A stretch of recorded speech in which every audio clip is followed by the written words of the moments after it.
नमस्कार, मेरो नाम ओसोनी डली आर्यन स्कुल अफ इन्जिनियरिङमा bachelors in civil engineering 4th सेममा पढ्दैछु। इन्डस्ट्री र एकाडेमियालाई जोड्नका लागि हामीले इन्स्पायर एक्स नामक पोडकास्ट आजबाट सुरु गरेका छौँ र आजको हाम्रो पोडकास्टमा पहिलो गेस्ट हुनुहुन्छ प्रोफेसर विश्वनाथ खनाल।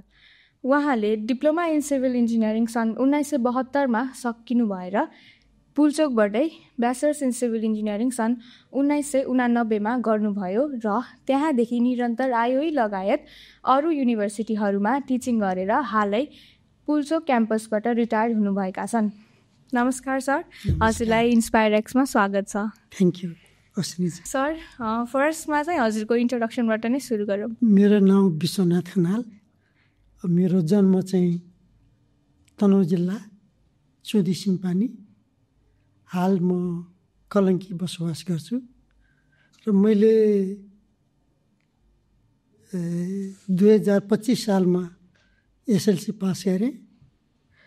त्यसपछि त्यतिखेर मेरो घरको आर्थिक स्थिति पनि कमजोर भएकोले अनि छात्रवृत्ति आइएड इन्टरमिडिएट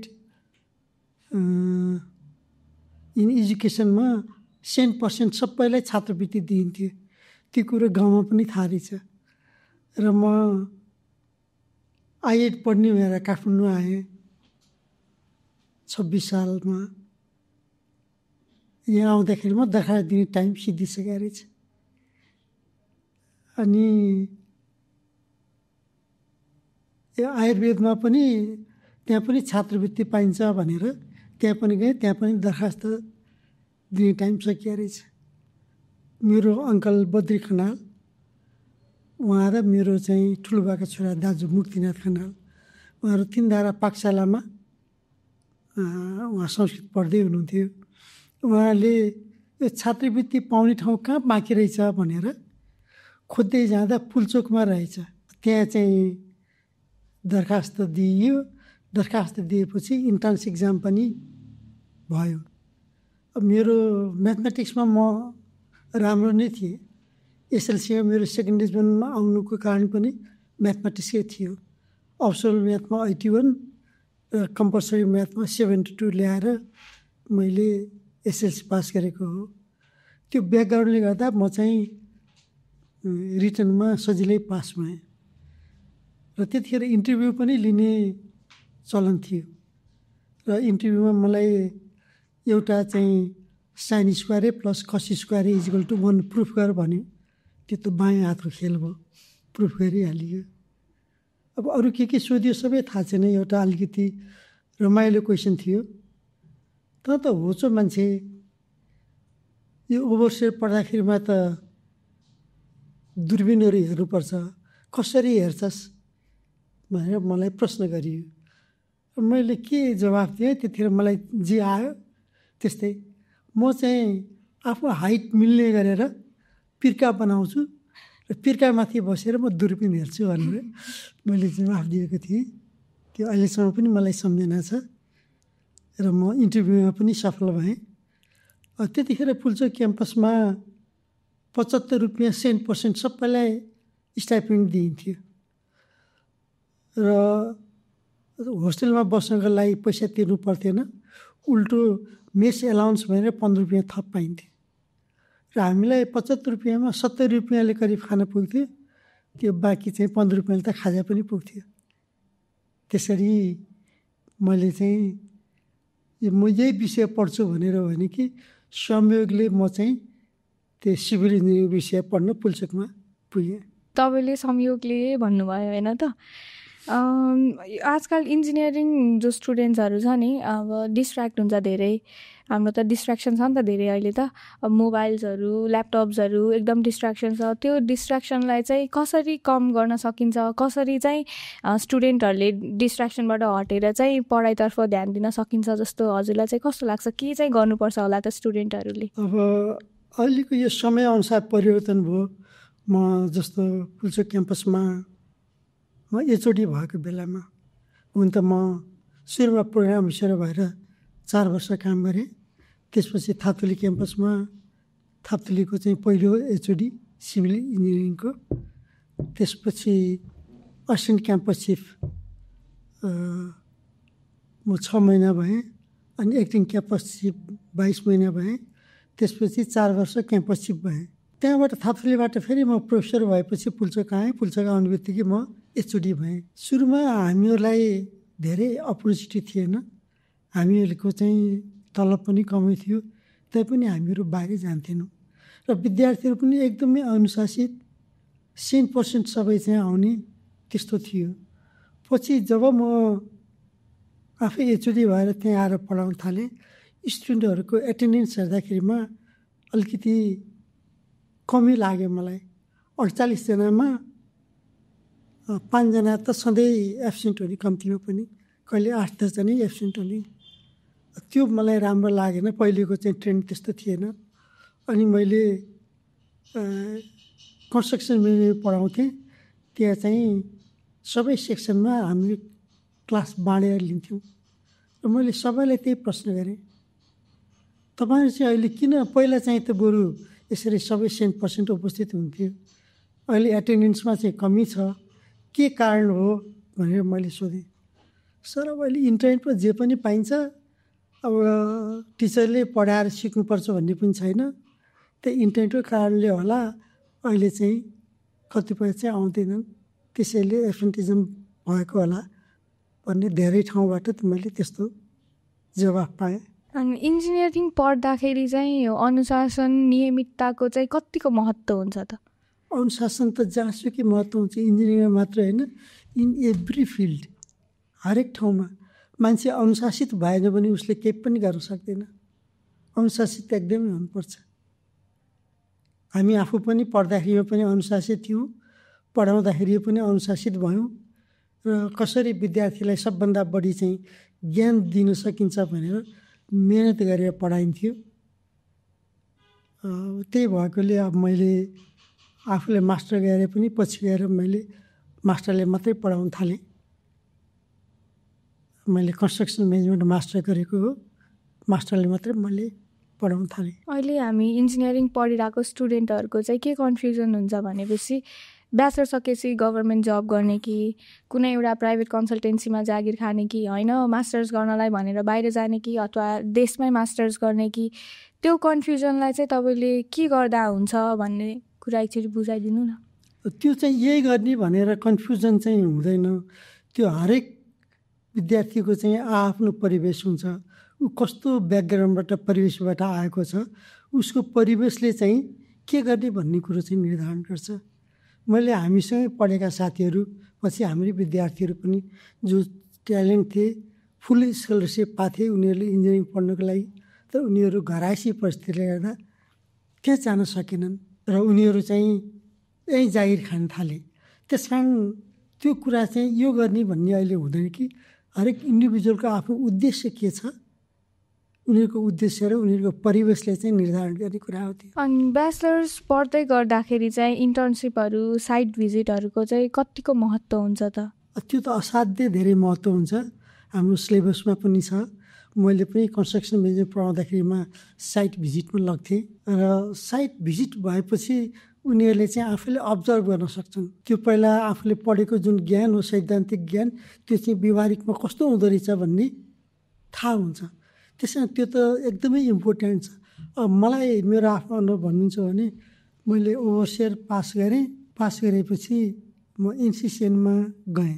त्यो बेलामा हामीलाई जागिर खानको लागि चाहिँ मार्कसिट पनि चाहिएन, नागरिकताको प्रमाणपत्र पनि पेस गर्नु परेन र एनसिसिएनको जनरल म्यानेजर ज्ञान प्रसाद शर्मा हुनुहुन्थ्यो।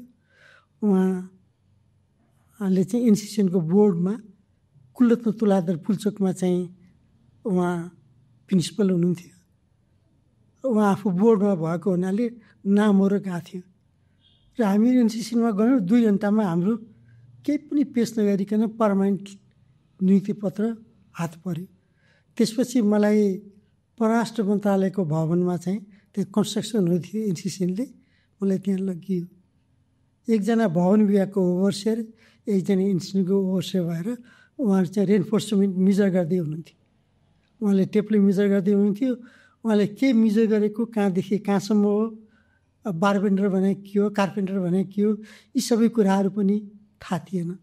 जब हामी फिल्ड भिजिट गर्छौँ त्यसपछि चाहिँ धेरै कुरा चाहिँ भिजुलाइज गर्न सकिन्छ, त्यसले चाहिँ ज्ञान बढ्छ पनि। त्यो चाहिँ एकदमै आवश्यक छ। यो चाहिँ प्र्याक्टिसमा पनि छ, इन्टर्नसिप र यो साइट भिजिट गर्ने। हजुरको त 36 सालको एक्सपिरियन्स छ यो इन्जिनियरिङ फिल्डमा। तपाईँको लाइफमा तपाईँले अलिकति गाह्रो लागेको, यो प्रोजेक्ट चाहिँ गाह्रो छ भन्ने जस्तो लागेको प्रोजेक्ट चाहिँ कुन हो जस्तो लाग्छ तपाईँलाई? गाह्रो भएर भन्ने त होइन, तर च्यालेन्जिङ प्रोजेक्ट चाहिँ म पुल्चोक क्याम्पसमा पढाउँथेँ र मलाई चाहिँ प्रोफेसर प्रेमनाथ मासी पुल्चोकै हुनुहुन्थ्यो। उहाँ चाहिँ एडभाइजर हुनुभएछ जोमसोम माउन्टेन रिसोर्टमा। त्यो चाहिँ 45 करोडको प्रोजेक्ट थियो, मिलेनियममा कम्प्लिट गर्नुपर्ने। उहाँले तिमी पुल्चोकको क्लास लियो, त्यसपछि बाँकी समय चाहिँ यो मेटेरियल म्यानेजमेन्ट र म्यान पावर म्यानेजमेन्ट गर भनेर मलाई उहाँले भन्नुभयो र मलाई टेक्निकल म्यानेजर भनेर त्यो स्ट्याटस दिइयो। त्यो प्रोजेक्ट पनि ठुलो, फेरि रिमोट एरियामा चाहिँ काम गर्नुपर्ने, निर्माण सामग्री सिमेन्ट डन्डी सबै एयरलिफ्ट लाग्नुपर्ने। र त्यहाँ चाहिँ कस्तो थियो भने त्यो डिजाइन पनि अब नेपालको चाहिँ नामी आर्किटेक्टले चाहिँ गरेको हो, डिजाइन सेलले। र हरेक 102 कोठाको होटल जोमसोम माउन्टेन रिसोर्ट थियो। त्यहाँबाट निलगिरी पनि हिमाल हरेक रुमबाट देखिन्थ्यो। र त्यहाँ चाहिँ अलि चिसो भएकोले वर्करहरू पनि चाहिँ अब चिसो ठाउँमा चाहिँ अभ्यस्त भएकोहरू हामी सिन्धुपाल्चोकबाट चाहिँ लिएर जान्थ्यौँ। 550 मान्छे चाहिँ त्यहाँ काम गर्थे।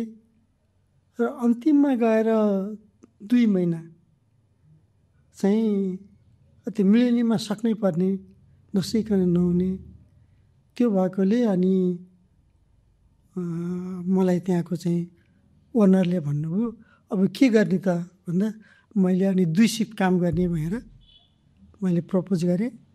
उहाँले त्यो मान्नुभयो र 2 सिफ्ट त्यहाँ काम भयो। र 2 सिफ्ट काम गर्दाखेरिमा अब म एकपटक यो काठमाडौँ त्रिपुरेश्वरको थियो त्यो होटल भनेपछि त पर्दा पनि सिलाएर हुनु पऱ्यो। काठमाडौँको मान्छेहरू जोमसोममा चिसो हातै नचल्ने। अनि मैले उहाँलाई भने यो काम चाहिँ तपाईँहरूले यो टाइममा सक्नु पऱ्यो, के गर्नुपर्छ मैले तपाईँलाई भन्दा सर हामी त जाडो हुन्छ हिटर नभए बस्नु सक्दैनौँ, हिटर दिनु भने हामी राति बसेर पनि काम गर्छौँ भन्नुभयो। अनि मैले बजारबाट चाहिँ 2टा हिटर खोजेर उहाँलाई दिएँ र म नर्मल्ली पनि 10 बजेसम्म त त्यहाँ साइडमै घुमिरहेको हुन्थेँ। त्यसपछि एलार्म लगाएर सुतेर राति 1 बजेतिर उठेर पर्दा सिलाएका छ कि छैन भने हेर्न गएँ। उहाँहरू पर्दा सिलाइराख्नु भएको थियो। त्यसरी काम गरेर त्यहाँ चाहिँ जोस मिलेनियममा कम्प्लिट भयो र होटल चाहिँ उद्घाटन भयो। त्यो चाहिँ मेरो लागि च्यालेन्ज, म्यान पावरको चाहिँ सबभन्दा ठुलो च्यालेन्ज त्यहाँ थियो। एकपटक कस्तो भयो भने गिटी चाहिँ पेबल्सहरू चाहिँ त्यहीँ पाउने, त्यो चाहिँ छान्यो भनेदेखि एग्रेडको काम त्यसैले गर्छ भनेर त्यसको लागि हामीले टिस्टुङको करिब 18-20 जना मान्छेहरू उनीहरूसँग हामीले कुरा गऱ्यौँ, हुन्छ भन्यो। अनि बेनीसम्म चाहिँ बसमा जाने, त्यहाँबाट 1 दिन बिहानमा हिँडेर पुगिन्थ्यो जोमसोम। उनीहरू त्यो थानकोटसम्म चाहिँ हाम्रो मान्छे गयो बस चढाउन, थानकोटसँग पुग्यो। उनीहरूले 20,000 पेस्की ल्याएको थियो, त्यहाँबाट उनीहरू भाग्यो, केही पनि छैन। अब अर्को एकपटक फेरि त्यस्तै पेटी कन्ट्र्याक्टर चाहिँ लेबर कन्ट्र्याक्ट खोज्नु पऱ्यो। हिरामहर जमिन किर्तिपुरको हुनुहुन्थ्यो। म लेबर लिएर जान्छु सर, म गर्छु भन्नु। पहिला यस्तो भयो, मान्छे भागे। अब हामीलाई एउटा उसको लागि तपाईँसँग के छ त, तपाईँ के दिनु सक्नुहुन्छ भन्दा सर मेरो चाहिँ जग्गा जमिन छ, लालपुर जहाँ छ, म त्यो लालपुर जहाँ राख्छु भन्नुभयो। हुन्छ भनेर हामीले उहाँको लाल पूजा मैले राखेँ र उहाँलाई पनि त्यसरी नै पिस्किदिएर पठाइयो। उहाँका मान्छेहरू त गए, जोमसुम पुगे, त्यहाँ एकदमै हावा चल्ने चिसो ठाउँ, त्यहाँको हावा चिसोले गर्दा उनी त डराएर जसले रासन अब लुगाफाटो के किनेका थिए ओर्ने ओछ्याउने त्यो सबै लिएर फेरि भागेर आए, कोही बसेन, टिकेन। अनि उहाँसँग भएको त्यो 20,000 चाहिँ पछि उहाँ आफू ठेगार भए पनि उहाँ चाहिँ कार्पेन्ट्रीको काम पनि जान्ने, मेसनको काम पनि जान्ने, उहाँलाई सुपरभाइजरमा राखेर उहाँलाई चाहिँ तलब दिएर बिस्तारै त्यो पैसाबाट कट्टा गर्ने गरेर उहाँलाई हामीले राख्यौँ र त्यो कट्टा गरियो। यस्तो यस्तो खालको च्यालेन्जहरू चाहिँ हुने। टाइम बााउन्ड प्रोजेक्टहरूमा चाहिँ प्रेसर धेरै हुन्छ, त्यो प्रेसरलाई चाहिँ कसरी ह्यान्डल गर्नुभयो त तपाईँले 36 इयर्सको तपाईँको इन्जिनियरिङ लाइफमा चाहिँ? टाइम बााउन्ड प्रोजेक्ट मेरो एउटा त्यो प्रोजेक्ट थियो, मिलिने म सक्नै पर्ने, त्यही भएर लास्टमा त 2 महिना गरियो। अब टाइम बााउन्ड प्रोजेक्ट छ भने सबभन्दा इम्पोर्टेन्ट कुरो हाम्रो कन्स्ट्रक्सनमा प्लानिङ हो। प्लानिङ एकदमै राम्रोसँग गर्नुपर्छ।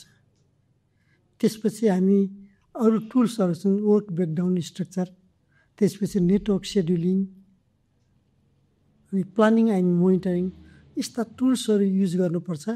र जो प्रोजेक्ट म्यानेजर हो उसले चाहिँ अब निर्माण सामग्री चाहिँ उपलब्ध छ कि छैन, निर्माण सामग्री पनि उपलब्ध गराउनु पऱ्यो र त्यहाँ कामको लागि बजेट चाहियो, अथोरिटीसँग पनि चाहिँ राम्रो समन्वय गर्नुपर्छ। र मेन काम गर्ने त वर्करहरू हुन्, अब त्यहाँको सुपरभाइजर, अरू स्टाफहरू, मेन लेबरहरू, र उनीहरूलाई चाहिँ मोटिभेट गर्न सक्ने हुनु पऱ्यो। मलाई त कस्तो लाग्छ भने इन्जिनियर अथवा प्रोजेक्ट म्यानेजर भनेको त हामी सिनेमा हेर्दाखेरिमा हिरो भन्छौँ नि, हिरोको रोल हो सिभिल इन्जिनियरको रोल चाहिँ। अल्टिमेटली पछि गएर सबै म्यानेजरको रोल हुन्छन् र उनीहरूले सबै म्यानेज गर्नुपर्छ। र कहिलेकाहीँ कस्तो हुन्छ, साइटमा गयो म यो काम गर्छु भन्यो, त्यहाँ चाहिँ लोकल डनहरू आउँछन्, मलाई चाहिँ यो काम दियो, यो काम दिएन भने तिमीलाई म यो काम गर्न दिन्न। त्यो प्रेसर तिनीहरूसँगलाई पनि समझदारीमा ल्याउनु पऱ्यो। लोकल लिडरहरू हुन्छन्, तिनीहरूलाई पनि मिलाउनु पऱ्यो र सबै कुरालाई मिलाएर लगेर प्रोजेक्ट चाहिँ सक्नुपर्छ। त्यो चाहिँ एकदमै इन्जिनियरको चाहिँ आज प्रोजेक्ट म्यानेजर गर्ने काम चाहिँ सबैको च्यालेन्जिङ नै हुन्छ। च्यालेन्जेसको कुरा त गरिहाल्यौँ। तपाईँलाई 36 इयर्समा तपाईँले जता काम गर्नुभयो त्यो सबैभन्दा प्राउड कुनै एउटा काम गरेको हुन्छ नि, त्यो चाहिँ कुन जस्तो लाग्छ तपाईँलाई? त्यो त मेरो मैले जोमसुम माउन्टेन रिसोर्टको इक्जाम्पल दिएँ। अब त्यहाँ अब धेरै किसिमका समस्याहरू आए। त्यहाँ अब एयरलिफ्ट गर्नुपर्ने भएकोले अब हामीले फर्मवर्कहरू, सेन्टरिङ, सटरिङ, बम्बुहरू पनि लगाएको थियौँ। यो चाहिँ टाइपिङ गर्नसम्म बम्बु लग्यो भने सजिलो हुन्छ भनेर बम्बु लिएर गयौँ। अब जाडो ठाउँ, त्यो त सबै बाँस जति त सबै बालेर सक्दियो लेबरले, छैन केही पनि। र डन्डी पनि हामीले त्यो हेलिकप्टर चाहिँ कति साइज कतिसम्मको चाहिँ अटाउने थियो त्यो हिसाबले चाहिँ लिएर जान्थ्यो। अब 3वटा हेलिकप्टरले दिनमा कुनैले 2 ट्रिप कुनैले 3 ट्रिप गर्थ्यो। र त्यहाँ हामीले के गर्यौँ भने अब च्यालेन्जिङकै कुरा गर्दाखेरिमा अब सकेसम्म कसरी कम खर्चमा त्यो प्रोजेक्ट सक्ने भनेर हामीले विचार गऱ्यौँ। र त्यहाँ अब त्यो त 5 स्टार होटल, पेन्ट पनि एकदमै एयरलिफ्ट गर्नुपर्ने एकदमै महँगो हुने ट्रान्सपोर्टेसन कस्ट। पेन्ट चाहिँ हामीले के गर्यौँ भने त्यहाँ जोमसुङको जुन बजार छ एयरपोर्टसँगै, त्यहाँ त्यसबाट 200 मिटर माथि चाहिँ त्यो रिसोर्ट थियो। त्यसको भित्तामा चाहिँ पहेँलो माटो थियो। त्यो येलो माटो, त्यो माटो ल्याएर हामीले त्यो चाहिँ अलिकति लाइट होस् भनेर त्यो चाहिँ हामीले सिलिङमा त्यसलाई रङ लगायौँ। र वालमा चाहिँ हामीले फ्लोरकै टप सोइल माथिको चाहिँ अलिकति फाल्यो, त्यसलाई चाहिँ अब पाउडर बनायो, स्क्रिन गर्यो। अनि हातमा नआउनुको लागि के गर्नुपर्ने रहेछ भने मोबिकल राख्नुपर्ने। अनि कति % मोबिकल राख्यो भनेदेखि त्यो हातमा आउँदैन भनेर हामीले ट्रायल गरेर सबै पेन्ट हामीले त्यसरी चाहिँ युज गऱ्यौँ। अब एकदमै हेर्दा फर्स्ट क्लास थियो, खर्च पनि कम लाग्ने। अनि त्यहाँ हामीले फ्लोरमा के राख्यो त भन्दा टाइल त्यस्तो नगरिकन त्यही चाहिँ फ्ल्याग स्टोन पाइने, त्यो फ्ल्याग स्टोन ल्याएर कटिङ गरेर फ्लोरमा चाहिँ फ्ल्याग स्टोन राख्यौँ। अब भनौँ त्यस्ता टेक्निकहरू पनि हामीले त्यहाँ चाहिँ युज गऱ्यौँ। अब यो यही गर्नुपर्छ भन्ने छैन। अहिले मैले भने नि अब प्रोजेक्ट म्यानेजरले चाहिँ हरेक कुरा सोचेर काम गर्नुपर्ने हुन्छ। 3 दशक अगाडिको सिभिल इन्जिनियरिङ र अहिलेको सिभिल इन्जिनियरिङमा धेरै परिवर्तन आइसक्यो जस्तो लाग्छ मलाई चाहिँ। अहिले त यो नयाँ टेक्निक्सहरू जुन छ नि, एआईहरू, जिआइएसहरू यो इन्जिनियरिङमा युज हुँदैछ। तपाईँले चाहिँ के डिफ्रेन्स देख्नुहुन्छ पहिलाको इन्जिनियरिङ र अहिलेको इन्जिनियरिङमा? त्यो त धेरै फरक हो। अब हामीले पढ्दाखेरिको सिलेबस, त्यसपछि हामीले पढाउँदाखेरिको सिलेबस, अब त्यो नै चेन्ज हो। सिलेबस त जनरली चाहिँ 5-5 वर्षमा चेन्ज हुनुपर्छ। मार्केट ट्रेन्ड के छ, अब त्यो अनुसार पनि अब मेटेरियलहरू चाहिँ कस्तो प्रयोग गर्ने। अब अहिले त कति नयाँ चिजहरू आइसक्यो। मैले कन्स्ट्रक्सनमा मैले ओभरसियर पास गरेपछि 8 वर्ष इन्स्टिट्युसनमा काम गरेँ, कन्स्ट्रक्सनमै, नेसनल कन्स्ट्रक्सन कम्पनी भनेर त्यसमा। त्यसपछि पनि मैले चाहिँ पुल्चोकमा मेरो चाहिँ कम्तीमा 6 वर्षको अनुभवी इन्जिनियर भनेर असिस्टेन्ट प्रोजेक्ट इन्जिनियर भनेर मागेको थियो। त्यहाँको चाहिँ ब्याचलर प्रोग्रामलाई स्ट्रेन्थनिङ गर्नको लागि त्यसमा मैले इन्टरभ्यू दिएको थिएँ, मेरो सक्सेस भयो। त्यसपछि म एनसिसी छोडेर पुल्चोक आएको। अब यो त टाइम अनुसार त चेन्ज हुनैपर्छ। टुल्सहरू, टेक्नोलोजीहरू त प्रयोग गर्नै पर्छ। अहिले म अब संस्कृत पढिरहेको छु।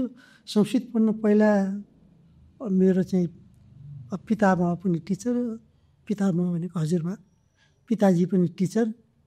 म चाहिँ पिताजीसँगै सुथ्यो। अब मुखैले चाहिँ पढाउने, उहाँले कन्ठी। त्यसरी पढ्दै गएको। अब अहिले संस्कृत पढ्दाखेरिमा त त्यो घोक्नै पर्दैन। यति धेरै चाहिँ एप्सहरू छ, यति धेरै टुल्सहरू छ, थोरै समयमा धेरै कुरो सिक्न सकिन्छ। त्यसैले नयाँ टेक्नोलोजी त एडप्ट गर्नै पर्छ, त्यो नभइकन त सम्भवै हुँदैन। अब फ्युचरमा चाहिँ हाम्रो नेपालमा र विदेशमा चाहिँ इन्जिनियरिङको सम्भावनाहरू चाहिँ कतिको छ त? सिभिल इन्जिनियरिङ भनेको त यो जस्तो भनौँ न समुद्र जस्तो, यसको स्कोप त अथाह छ। र हुन त अहिले रिसेन्टमा चाहिँ आइटी पढेको मान्छेले जहाँ पनि जब पाउँछ, कुनै पनि कन्ट्रीमा राम्रो स्यालेरी पनि पाउँछ, त्यो एक ठाउँमा छ। तर सिभिल इन्जिनियरिङ भने यस्तो हो, अब नागरिकहरूको इन्जिनियर, यसमा यो मात्रै भन्ने छैन, धेरै फिल्ड छ। त्यसैले अब डेभलप कन्ट्रीहरूमा पनि मान्छेले चाहिँ पहिले बनाएको सहरै पनि उनीहरूलाई कुनै संरचना नै पनि कतिको चाहिँ अब आयुष्य दिन्छ, त्यो नयाँ बनाउनुपर्छ, कति ठाउँमा रिमोडलिङ गर्नुपर्छ। त्यसैले डेभलप कन्ट्रीमा पनि अब हाम्रो जस्तो विकासोन्मुख देशमा त इन्फ्रास्ट्रक्चर त चाहियो। त्यहाँ त झन् सिभिल इन्जिनियर नभइकन त हुँदैन। त्यसैले सिभिल इन्जिनियरको स्कोप चाहिँ कहिले पनि कमी हुँदैन। कहिलेकाहीँ अलिअलि फ्लक्चुएट हुने, घटिबढी हुने चाहिँ त्यो अलग कुरा हो। नभए भने सिभिल इन्जिनियरको स्कोप त एकदमै। तपाईँले इन्जिनियरिङ पढ्दै गर्दाखेरि चाहिँ कसैले तपाईँलाई यो एडभाइस दिनुभएको भए चाहिँ मेरो इन्जिनियरिङ लाइफको जर्नी चाहिँ एकदमै सजिलो हुन्थ्यो भन्ने खालको एउटा एडभाइस चाहिँ के हो? त्यो बेला त म इन्जिनियरिङ पढेको पनि संयोगले पढ्नु आएको। संयोग भनौँ अथवा भाग्य भनौँ, परिस्थितिले मलाई डोर्याउँदै त्यहाँ लगेको। मैले छानेर यो इन्जिनियरिङ विषय पढ्छु भनेर पढ्नु पुगेको पनि होइन। र म अहिले अलिकति संस्कृत पढ्छु, अलिअलि धार्मिक ग्रन्थहरू पनि पढ्छु। मलाई के लाग्छ भने यो गीताको चाहिँ कर्म गर फलको आश नगर भन्ने हिसाबले त्यस्तो कसैले सल्लाह दिएको भए त्यो राम्रो हुन्थ्यो जस्तो मलाई लाग्छ। अहिले पढ्दै गरेको इन्जिनियरहरूलाई चाहिँ, इन्जिनियरिङ स्टुडेन्टहरूलाई चाहिँ तपाईँले के सल्लाह दिन चाहनुहुन्छ? अब स्टुडेन्टहरूलाई सल्लाह दिने भनेको सबभन्दा पहिलो कुरो विद्यार्थीले चाहिँ आफ्नो टार्गेट फिक्स गर्नुपर्छ, उद्देश्य। जस्तो लक्ष्मीप्रसाद देवकोटाले के भनेका छन् भने महान उद्देश्य के लिनु उडी छुनु चन्द्र एका। त्यस्तो आफ्नो उद्देश्य चाहिँ फिक्स गर्नु पर्यो। त्यो महान उद्देश्य प्राप्त गर्नलाई के गर्नुपर्छ? मेहनत धेरै गर्नुपर्छ, परिश्रम धेरै गर्नुपर्छ। र कहिलेकाहीँ मेहनत गर्दा गर्दै पनि सफलता चाहिँ हात नमिल्न सक्छ, नपर्न सक्छ, असफल हुन सकिन्छ। त्यो असफल भइयो आफूले भनेअनुसार भएन भने पनि धैर्य चाहिँ राख्नुपर्छ। धैर्य धारण गरेर अझ थप मेहनत गऱ्यो भने सफलता त अवश्य हात पर्छ। र मलाई के लाग्छ भने वर्क इज गड भन्छ, काम नै ईश्वर हो। त्यो सम्झेर इमान्दारीलाई चाहिँ मूल मन्त्र मानेर निष्ठापूर्वक काम गरियो भने जीवन चाहिँ सुखमय हुन्छ। र अहिले मैले नयाँ जेनेरेसनमा के देख्छु भने अब इन्जिनियरिङ गरिसकेपछि अब मेरो चाहिँ जीवनसाथी राम्रो होस्, मेरो चाहिँ राम्रो बङ्गला होस्, गाडी होस्, आफूले इच्छा गरे अनुसार चाहिँ बाहिर पनि घुम्न जान पाइयोस्, यस्ता खालका कल्पनाहरू चाहिँ गरे हुन्छ। तर मान्छेलाई भौतिक सुखले मात्रै सुख चाहिँ हुँदैन। सुख हुनुको लागि चाहिँ यो भौतिक सुख र आध्यात्मिक सुख चाहिँ प्यारलली गयो भनेदेखि मात्रै मान्छे चाहिँ सुखी हुन्छ, आनन्दपूर्वक जीवन बिताउन सक्छ। र भौतिक सुखभन्दा पनि आध्यात्मिक सुख चाहिँ मानसिक सुख चाहिँ ठुलो हो। त्यसको लागि चाहिँ मान्छेले कहिले पनि असत्य नबोल्ने, गलत काम नगर्ने, मेहनत गर्ने, इमान्दारीपूर्वक काम गर्यो भने त्यसले चाहिँ सत्यमेव जयते भन्छ नि, एकपटक अवश्य पनि सफलतामा पुर्याउँछ। अब मान्छे कतिपय जस्तो अहिले हाम्रो देशमै पनि भनौँ कति भ्रष्टाचारको कुराहरू छ। यस्तै जेनजीहरूले आन्दोलन गरे भ्रष्टाचार निवारण हुनुपर्छ भनेर। जसले चाहिँ अकुत सम्पत्ति कमाछन् तिनीहरूलाई चाहिँ निवारण छैन, सन्तोष छैन। त्यो सम्पत्तिले मात्रै सुख दिँदैन। र मान्छेले आफूले मेहनत गरेको छ भने इमान्दारीपूर्वक कमाएर त्यसैबाट आफू चाहिँ चलेको छ भने ऊ चाहिँ सुखी हुन्छ, ऊ सफल पनि हुन्छ, त्यस्तो लाग्छ मलाई।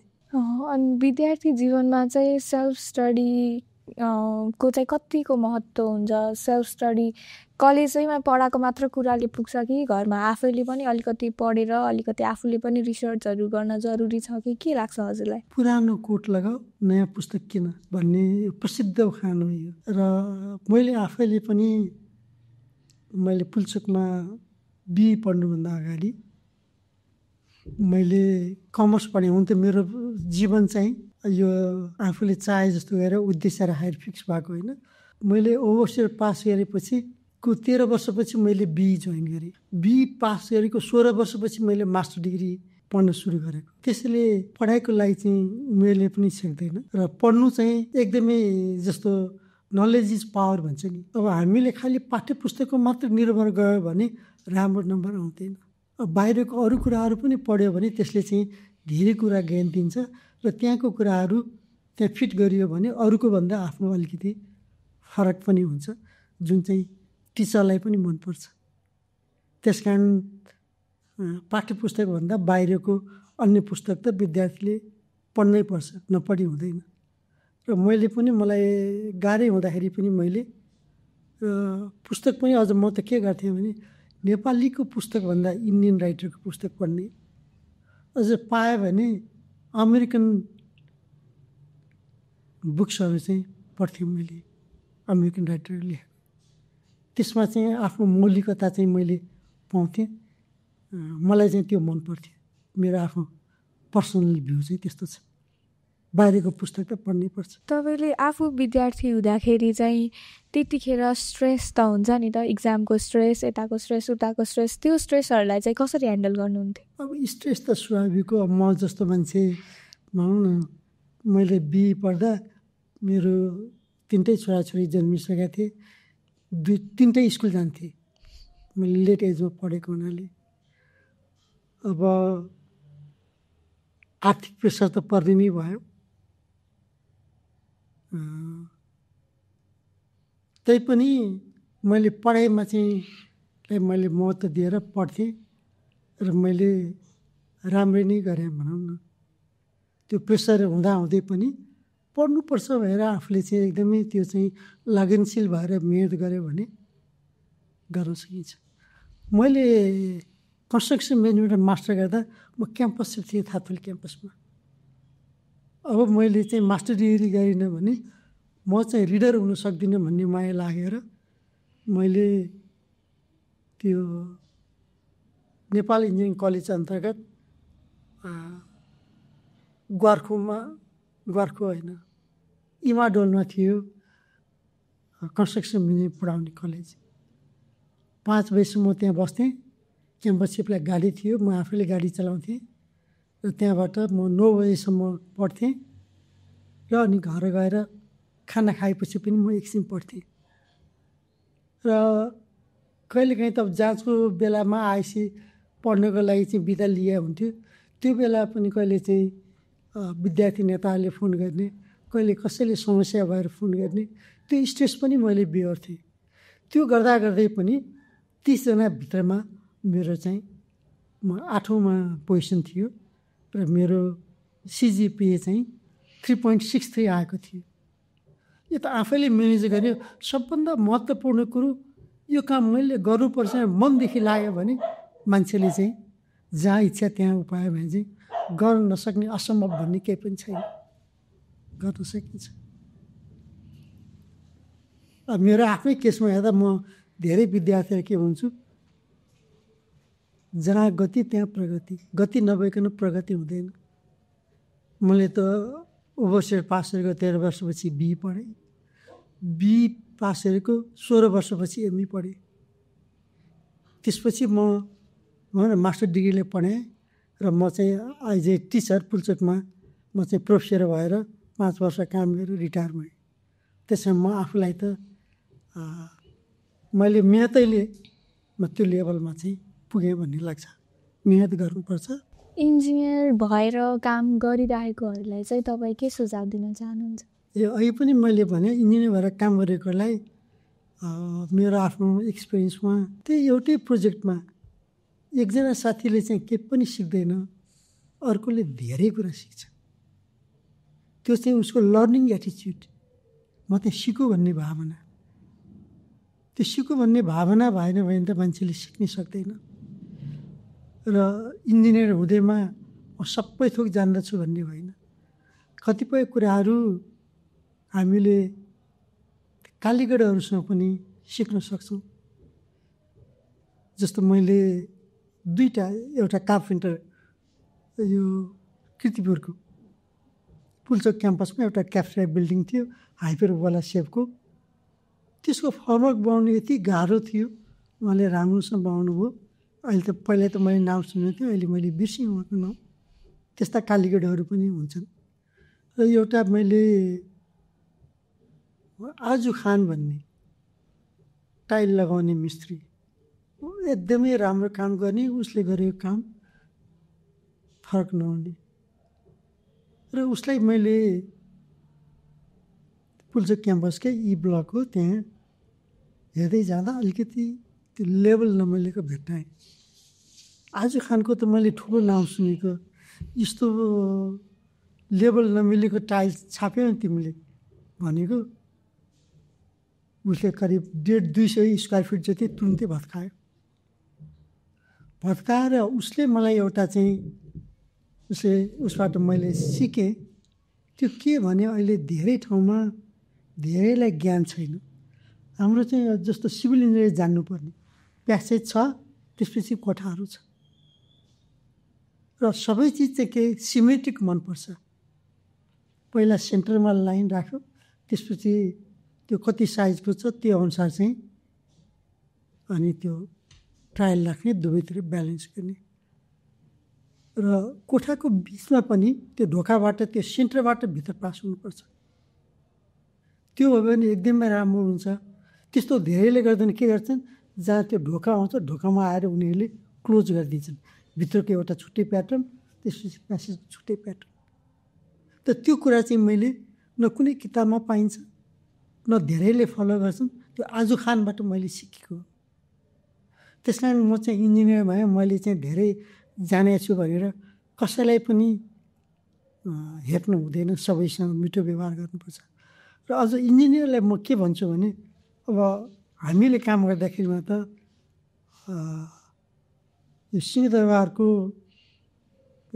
दक्षिणपट्टिको गेट त्यो गेट भन्दै थियो त्यहाँ चाहिँ राष्ट्रिय पञ्चायतको चाहिँ डोम एउटा 150 जना चाहिँ बस्न मिल्ने त्यो संसद भवन बनाउने भन्ने थियो म चाहिँ मलाई त्यो साइट पऱ्यो त त्यहाँ वीरनाथ भट्टराई भन्ने चिफ इन्जिनियरबाट रिटायर भएपछि एनसिसिएनमा वर्क्स म्यानेजर भनेर आउनुभएको थियो करिब 55-60 वर्षको उमेरको म 17 वर्षको फुची त्यतिखेर लेबरहरूलाई चाहिँ गाली नगरिकन चाहिँ काम लगाउन सकिँदैन भन्ने चाहिँ त्यस्तो किसिमको भावना थियो र उहाँले मलाई के भन्नु भने साइटमा लगाएर ल लेबरलाई गाली नगरी काम लगाउनु सकिँदैन तँलाई के गाली आउँछ ल भन् भनेर मलाई भन्नुभयो हे आफू चाहिँ अब बाउ भन्दा पनि बढी उमेरको मान्छे त्यत्रो ठुलो मान्छे उहाँको अगाडि मेरो त वाक्य फुटेन है मैले केही पनि भन्न सकिनँ उहाँले लगभग 2-3 मिनट जति अब जुन हामीले सभ्य समाजमा भन्न नसकिने त्यस्ता गालीहरू पनि सबै भन्नु मैले सुनाउनु त्यो समय त्यस्तो थियो र पछि मैले जुन माउन्टेन रिसोर्टको कुरा गरेँ त्यहाँ 550 जति वर्करहरू हुन्थे म त्यहाँको सबभन्दा ठुलो मान्छे म 2 महिना चाहिँ 2 सिफ्ट काम गर्नु मेरै सल्लाह अनुसार म त्यहाँ काम गर्दै गएँ र मैले के गर्थेँ भने उनीहरूलाई बस्ने कस्तो थियो भने एउटा त्यहाँ एक्जिस्टिङ वाल थियो ड्राइभ मोटरको वाल करिब 5 फिट जति अग्लो त्यसको प्यारल अर्को वाल बनाइयो करिब बिचमा चाहिँ त्यही 4.5 फिट जति चौडाइको र तल काठ बिछ्याएर प्लाइवुड राखेर उनीहरू त्यहाँ बस्थे उनीहरूको बस्ने ठाउँ त्यहाँ थियो र म हरेक हप्तामा एकपटक चाहिँ सबै कहाँ पुग्थेँ म र उनीहरूसँग मैले चाहिँ के गफ गर्थेँ भने आखिर काम गर्ने त उनीहरूले हो उनीहरूको मन जित्नु पऱ्यो र तिमीहरू चाहिँ के तरकारी खान्छौ भनेर सोध्थेँ मैले मासु चाहिँ कति दिनमा खान्छौ तिमीहरूलाई चाहिँ केही औषधि चाहिएको छ कि केही समस्या छ कि खालि सामान्य यस्तै मात्रै कुरा सोध्ने यति ठुलो मान्छे आएर हामीसँग चाहिँ हाम्रो बारेमा चासो लियो भनेपछि उनीहरू म प्रति लोयल हुँदो रहेछन् र जब मैले चाहिँ 2 महिनामा त्यहाँ 2 सिफ्ट काम गराउनु पर्थ्यो त एउटा कामले अर्को कामहरू के हुन्थ्यो त्यो काम चाहिँ अब ओभर टाइम काम गरे हुन्छ कि एक्स्ट्रा पैसा दिएर चाहिँ सक्नु पर्थ्यो अनि म गएर भन्ने यो काम चाहिँ आज चाहिँ सक्नु पऱ्यो अब तिमीहरू ओभर टाइम लिन्छौ कि एक्स्ट्रा पैसा लिन्छौ ल भन भने उनीहरूसँग सोध्यो र हामी यसरी गर्छौँ भन्थे त्यो काम सक्थे आखिर त्यो घर बनाउने जो ओनर हो जसले जग्गा किन्यो लगानी गर्यो उसले पनि मैले बनाएको होटल भन्ने नै भयो जसले डिजाइन गर्यो डिजाइन सेल उनीहरू पनि हामीले डिजाइनको हामीले बनाएको होटल भन्छन् अब हामी जस्तो मान्छे पनि हामीले बनाएको भन्छौँ सबैले भन्छन् त इन रियल त वर्करहरू नै हो नि काम गर्ने त्यस कारण अहिलेको समयमा चाहिँ कामदारलाई पनि हेप्नु हुँदैन मिठो बोली बोलेर उनीहरूको मन जित्न सकिन्छ त्यसो भयो भने आफूले चाहेको समयमा निर्माण कार्य सम्पूर्ण गराउन सकिन्छ अहिले भनिन्छ नि इन्जिनियरहरू जस्तो बेरोजगार अरू कोही पनि हुँदैन भनेर 4 वर्ष पढेर झन्डै 40वटा सब्जेक्ट पढेर पनि बेरोजगार भइएला जस्तो लाग्छ हजुरलाई अब अहिले नेपालकै कन्टेक्स्टमा हेऱ्यो भने सिभिल इन्जिनियर बेरोजगार कोही पनि छैन होइन त इन्जिनियरले जति पाउने पैसा हो त्यति नपाइकन कम पैसामा काम लगाउने छ यहाँ कस्तो ट्रेन्ड देखियो भने जो चाहिँ अब एकदमै राम्रो नम्बर ल्याएछन् उनीहरू चाहिँ पढ्न बाहिर जान्छन् स्कलरसिपमा, जसको चाहिँ आर्थिक स्थिति पनि राम्रो छ, पढ्न पनि राम्रै छ। उनीहरू चाहिँ आफूले चाहिँ लगानी गरेर बाहिर पढ्न जान्छन्। एउटा लेभल चाहिँ विद्यार्थीहरूको त्यस्तो छ। एक थरी विद्यार्थीहरू मेहनत गर्छन्, यही लोकसेवा तयारी गर्छन्। एकदमै त्यो लोकसेवा पास गर्नलाई चाहिँ त्यति सजिलो छैन, तपस्या गर्नुपर्छ मेरो आफ्नो हिसाबमा। त्यो समय पनि हो र आफ्नो मेहनत र भाग्य दुवै मिलेपछि लोकसेवामा नाम निस्कन्छ। अनि एक थरी त्यता जान्छन्। अनि केही चाहिँ इन्जिनियर यस्ता हुन्छन् जो आफूले भने जस्तो काम पनि पाइएन, अब कम पैसामा काम गर्ने पनि इच्छा छैन। अनि के गर्ने भन्दा मास्टर डिग्री पढ्ने। अनि कतिपय चाहिँ इन्जिनियरिङ कलेजहरूले मास्टर डिग्री पढ्दै गरेको भयो भने उनीहरूलाई चाहिँ 2 वर्ष त्यो बस्छ भन्छन्। अनि त्यहाँ चाहिँ पढाउन मन लाग्छन् कलेजमा। अनि पढाउँदा पढाउँदै कसैको अब त्यही लाइन लाग्छ। कतिपयहरू चाहिँ खाडी मुलुकतिर जान्छन् इन्जिनियर पनि। कोही कोही अब त्यो पनि हिम्मत नहुनेहरू यहीँ अन्डर इम्प्लोइमेन्टमा चाहिँ ठेकेदारकोमा थोरै पैसामा काम गरेको पनि मैले भेटाएको छु। र काम गर्नलाई त कन्फिडेन्स चाहिन्छ। एउटा मलाई कस्तो अनुभव भयो भने जसले राम्रोसँग मेहनत गर्दैन, कन्फिडेन्स छैन, उसले काम पारे पनि गर्नु सक्दैन इन्जिनियरिङमा। एकजना विद्यार्थी मैले सुनेको थाप्थलीको एकजना टिचरले भने, सर मेरो त आर्थिक स्थिति धेरै कमजोर छ, मलाई काम दिलाउनु पर्यो भनेर उसले धेरै रिक्वेस्ट गरेपछि उहाँले एकजना ठेकेदारकोमा चाहिँ भनिदिनु भएछ। र ऊ गएपछि ठेकेदारको एउटा नयाँ बिल्डिङ बनाउनु पर्ने रहेछ। नयाँ मान्छेलाई नयाँ सुविधा काम दिउँ भनेर लेआउटदेखि लेआउट गर्न त इन्स्ट्रुमेन्टहरू चाहियो। अनि एउटा गाडी व्यवस्था गरेर थियो, लाइट लेभलहरू स्टाफहरू सबै राखेर अरू सहयोगीसहित गयो साइटमा। साइटमा गयो, त्यो झिक्यो, त्यो स्ट्यान्डमाथि चाहिँ थ्योरेट राख्यो, उसलाई लेआउट गर्न आउँदैन। अनि त्यसपछि त के गर्नु पऱ्यो, एकछिन त्यहीँ उभियो अरे, अनि त्यो फेरि बट्टामा फिर्साएर ऊ त्यहाँबाट हिँडेको। त्यसपछि त्यो ठेकेदारसँग सम्पर्क गर्न पनि गएन। अन्त हाम्रो टेक्निकल सब्जेक्टमा के हुनुपर्छ, अरूको जस्तो हुँदैन। कन्फिडेन्स नभइकन मान्छेले कामै गर्न सक्दैन। अथवा पढ्दाखेरिमा राम्रो मेहनत गरेको छैन भने पनि पछि काम गर्दा फेरि आफूले चाहिँ सेल्फ स्टडी गरेर आफूलाई अपडेट त गर्नुपर्छ। अपडेट नगरिकन त्यो काम गर्ने कन्फिडेन्स पनि। यो आजको पोडकास्ट सुनिरहेको जो हुनुहुन्छ नि, उहाँहरूलाई चाहिँ स्टुडेन्ट हुनसक्छ, इन्जिनियर हुनसक्छ, उहाँलाई चाहिँ तपाईँले के चाहिँ सल्लाह सुझाव दिन चाहनुहुन्छ त? सबभन्दा ठुलो कुरो त मान्छेले अघि मैले भने जीवनमा आफूले म के बन्ने भनेर उद्देश्य फिक्स गऱ्यो भने सजिलो हुन्छ। त्यो उद्देश्य प्राप्तिको लागि आफूले के गर्ने, मेहनत गर्नु पऱ्यो। कडा मेहनत गर्दा गर्दै पनि अब लोकसेवामा चाहिँ सरकारी जारी खान्छु नि, लोकसेवा दियो नाम निस्केन।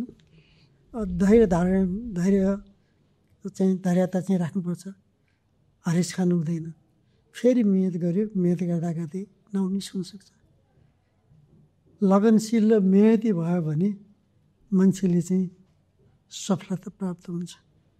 र कति मान्छेहरू चाहिँ अब मैले आफैले पढाएको विद्यार्थीहरू पनि देखाएको छु, पैसा कमाउने प्रलोभनमा गलत काम गरेर भ्रष्टाचार लागेर जागिरबाट हात धोएका, बिहे भएको छैन, यो इन्जिनियर हो, त्यस्तो पनि छ। त्यो त जीवन फेरि बर्बाद भयो। त्यस कारण मान्छे चाहिँ एकदमै सत्य बोल्नुपर्छ, सत्य काम गर्नुपर्छ, निष्ठापूर्वक मेहनत गरेर काम गऱ्यो भने कहिले पनि चाहिँ धोका हुँदैन। र मलाई म 2034 सालमा रामपुर कृषि क्याम्पसमा त्यहाँ म सुपरभाइजर भएर 4 महिना काम गर्न गएँ। त्यहाँ रामबहादुर श्रेष्ठ भन्ने चाहिँ युनाइटेड डिजाइनर्सको हुनुहुन्थ्यो। हामी 2 जना साथी थियौँ, एकजना अर्को रञ्जित भन्ने। उहाँ चाहिँ हाटा भन्छ नि, हाजिर गरेर टाप ठोक्यो भन्छ नि सरकारीमा। उहाँ काममा धेरै दिलचस्पी नदिने, हल्का फुल्का काम गर्ने, म अलिकति मेहनत गर्ने। र रामबहादुरले मलाई एउटा के शिक्षा दिनुभयो भने, खनाल त जहाँ काम गर्छस् मेहनत गरेर गर, तैँले त्यहाँ काम गर्दाखेरिमा तैँले पाएको रिमुनरेसन त्यो तलबले तँलाई सन्तुष्टि भएन भने पनि तेरो मेहनत चाहिँ अरूले देखिरहेको हुन्छ, अर्को ठाउँमा गएर तँलाई चाहिँ पे हुन्छ। त्यस कारण काम गर्दा एकदमै मेहनत गरेर काम गर्नु भनेर उहाँले भन्नुभएको थियो। अब त्यो चाहिँ म सधैँभरि सम्झिरहन्छु रामबहादुर श्रेष्ठको नाउँ। र वर्क इज गड भन्ने चाहिँ मलाई लाग्छ। र काम गर्दा मेहनत गरेर काम गऱ्यो भने, र मलाई पनि जीवनमा कहिल्यै पनि कामको चाहिँ कमी भएन। मैले मेहनत गरेँ। अब कतिपयले चाहिँ मलाई, अब समाजमा त्यो विभिन्न मान्छे हुन्छन्, कतिले मलाई चाहिँ काम लगाए पैसा दिएन, कतिले कम दिए, कतिले ठिकै दिए, कतिले बढी दिए। जति दिए पनि मैले कहिले बार्गेन गरिनँ पैसामा, र काम गरिरहेँ। र मलाई जीवनको अन्तिम समयसम्म पनि मलाई चाहिँ कतै ढोका घचघचमा जानु परेन। र मैले त मास्टर डिग्री गरेपछि कन्स्ट्रक्सनमा चाहिँ हामी अलि सिनियर पनि भइयो। सबै युनिभर्सिटीमा, पूर्वाञ्चलमा पनि पढाएँ मैले, मध्यमाञ्चलमा त मैले त्यहाँको इन्ट्रान्सको क्वेसन बनाउनेदेखि लिएर सिलेबस पनि बनाएँ, त्यहीँ गएर पनि पढाएँ, अनलाइन पनि पढाएँ। त्यस्तै यो सुदूरपश्चिमाञ्चलमा पनि मैले चाहिँ त्यहाँ पनि मेरो चाहिँ राम्रै कन्ट्रिब्युसन रह्यो, मैले सेवा गरेँ। अब त्रिभुवन युनिभर्सिटी त आफ्नै भइहाल्यो। पोखरा युनिभर्सिटीमा मैले कन्स्ट्रक्सन म्यानेजमेन्ट लगभग 10-12 ब्याचले पढाएँ होला मास्टरलाई। र आफूले मेहनत गरेर गऱ्यो भने, र म त्यस्तो ट्यालेन्ट मान्छे पनि होइन, म चाहिँ हार्ड वर्कर चाहिँ हो। मैले मेहनत गर्थेँ, तैपनि मलाई चाहिँ सबैले रुचाउनु भयो, मैले बोलाउनु दियो, मलाई कामको कहिले खाँचो भएन।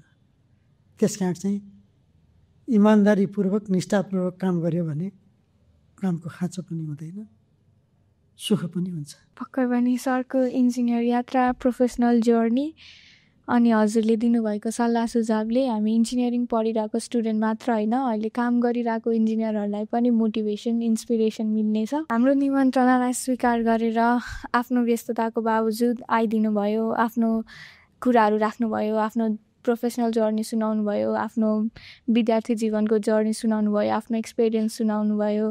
हजुरलाई म हाम्रो इन्स्पायर एक्सको टिम र मेरो कलेजबाट धेरै धेरै धन्यवाद सर। धन्यवाद।